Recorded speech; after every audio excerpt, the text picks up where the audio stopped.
হযরত শাহজালাল আন্তর্জাতিক বিমানবন্দরে aviation security বিভাগের অভিযানে বিপুল পরিমাণ সিগারেট, জর্দা ও সুপারি জব্দ।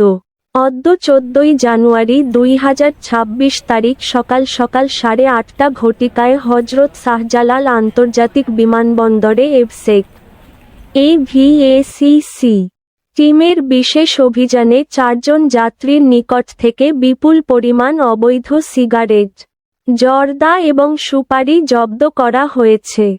৪ জন বহির্গামী যাত্রীর গতিবিধি সন্দেহজনক মনে হলে তাদের অনুসরণ করা হয়।